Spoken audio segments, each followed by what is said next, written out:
InkedInsomnia. Hi, everyone, and welcome to InkedInsomnia Events virtual art exhibit. I'm very happy to have everybody here, and I just want to say a few things. I appreciate everybody's support. You all have been wonderful, and anyone who's stopping by for the first time, I hope you enjoy, and I hope to see you next time. We're just going to do a very small interview with Paul Mellender. So, Paul, you're going to get an invitation if you could just accept. Can you hear me okay? We can hear you. All right, very nice. Thank you so much for agreeing to come up and do this short little interview with us today. Your artwork is amazing, and thank you so much for allowing us to share it. Oh, thank you. My pleasure. Very kind of you to ask. Oh, yeah, of course. So let's start off. Tell me a little bit about what inspired you to be an artist. What got you into it? There's a few different streams that actually led me into it. I come from an artistic family. My mom's a painter, and my dad's a photographer and a musician.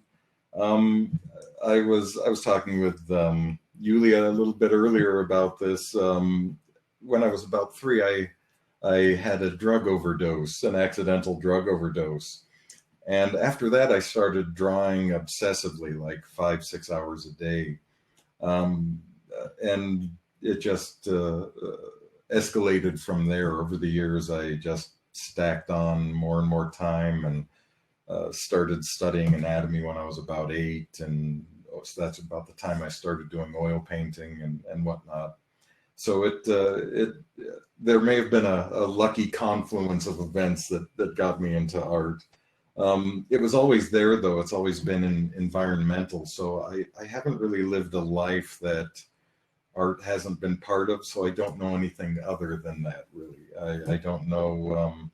And it actually comes up. It's like oftentimes I will feel like a foreigner, like things that people see and know and understand. Sometimes there's a noticeable difference in things. So it's always been with me. I'm not sure I could stop or shake it off if I wanted to. So at one point about 10 years ago, I was crippled for about a year, and it got dangerous. I didn't, even the day of surgery, the day I had surgery, I drew for a couple of hours that day. I don't think I've missed a day drawing in some fashion ever.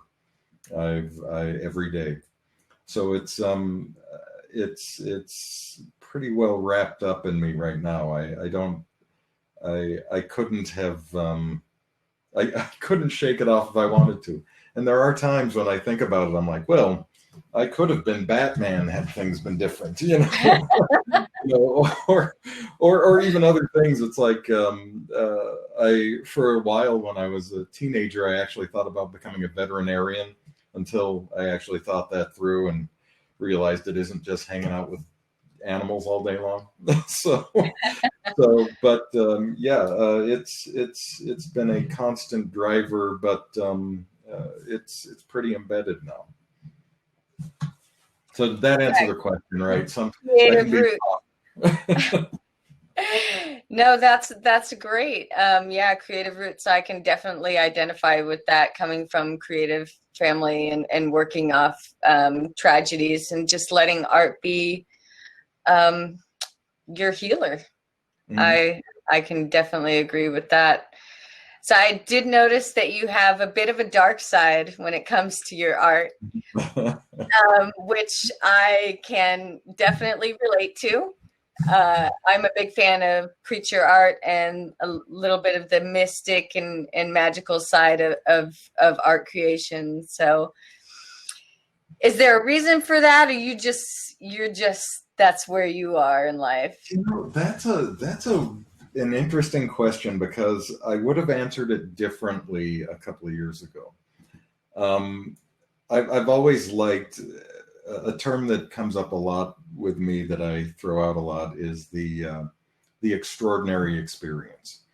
And one of the extraordinary experiences is getting to be a hero and confronting extraordinary conflict.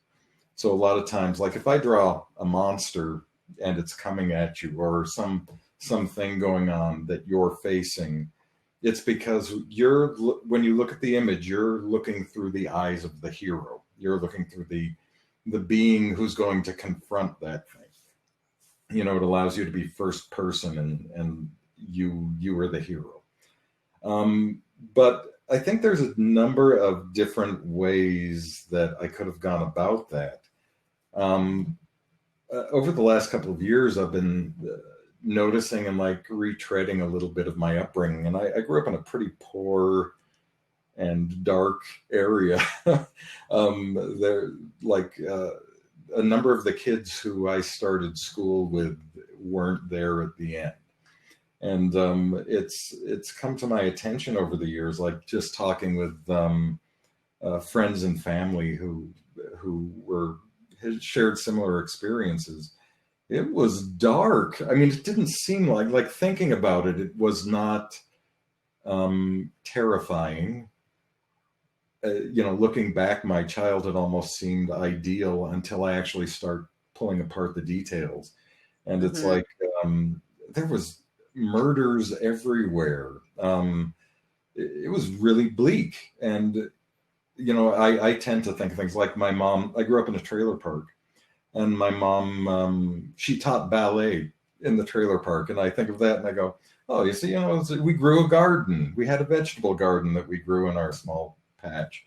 But they also found bodies around our neighborhood. There was a serial killer who was actually just caught like 3 months ago, strangely, like 30 years later. It was dark. It was, and I wonder about how much that actually, it's like, I'm not sure that that was the everyday experience that people think of, like conflicts in the way I do, or I know a lot of people from the neighborhood I grew up in think that, they look at my work and immediately recognize, oh, you're going to do that, and this guy's that guy. But a lot of times when I show it outside, people are like, wow, that's pretty bleak. And I'm like, is it? Seems okay. Are you sure? So I'd say now that I wouldn't say I can escape my past, and that it hasn't had an influence on the way I look at heroism or conflicts or even extraordinary experiences, like what would make for an interesting moment in time. So, but there was a time I'd go, my work isn't dark at all, but I can kind of see it now. I can kind of look at it and go, yeah, that might have something in it. That might have a little bit of shadow lurking around. So yeah, there may be a bit of a dark side, although hopefully with some heroism melted in with it. No, it was one of your pieces of creature art that I was actually tagged in, and what helped me find you. And it was your work is amazing. It truly is, and I love the serpents and things like that you do. Your body contouring is perfection. That's a lot of practice you got. Mm-hmm. So you mentioned that you had done some work with Game of Thrones. Why don't you just briefly tell us a little bit about what you did as far as art consultancy went? Cool. So I am not responsible for how the show wrapped up. You can't. I think a lot of people will be happy to hear that. So I was art director at Warner Brothers for their Game of Thrones Conquest game, which was kind of it was during the interim season where they took an extended period of time bringing in the new season. There was a lot of extra production time. So there was about a year lag in release. So HBO and Warner Brothers decided to release a game, and they've been working on it for a while. It was a little crashy. The production had been going on for a couple of years, and they asked me to come on and help bring it to a close. And so by the time we were done, we were doing work for some of the marketing and rebuilding the dragons, retexturing, reanimating pieces for that, for the game marketing, Chinese market, and even back to HBO, and who knows what they used it for. It started out just working on the game stuff, and then picked up and expanded out into other areas. I actually wasn't necessarily a big fan of the show. I actually had to binge it right before I got to the studio, because I was strangely, I work in television and movies quite a bit, but I don't really watch a lot of things. I tend to come in. I do like to come in when I come into a project, not bringing in a lot of pop culture and a lot of what they're expecting. I've actually found in my career, one of the advantages is being confrontational. And when a company asks you to do something, asks you to follow along, I do like to commandeer and go, hey, I'll be the expert here. I'm the artist. You hired an artist, so why don't I take on this part and we'll have a discussion. Yeah. So a lot of times, like when I go into video games, there's often a discussion about, do you love video games or do you like our games? And I'll be like, no, I do not. And here's what's wrong with them. And I actually will discuss with them, here's what I don't like. Here's where I think you guys went wrong. And I also do try to show them, I'll sometimes take their artwork and rework it and show them a before and after. And I go, here's why I don't like your work. Here's where I think it couldn't improve. And here's what we could do forward. Sometimes that works out well. It worked out pretty well with the Game of Thrones stuff when I got to the studio. It worked. Right now I do contracting for the most part, and it works out very well there. It's kind of nice to be able to say, hey, let's have a discussion instead of I take your order. It's like, so I'm not working the fryolator right now. That's my other shift. It's like, So with the Game of Thrones, I came in and I was basically asked to come in and do cleanup.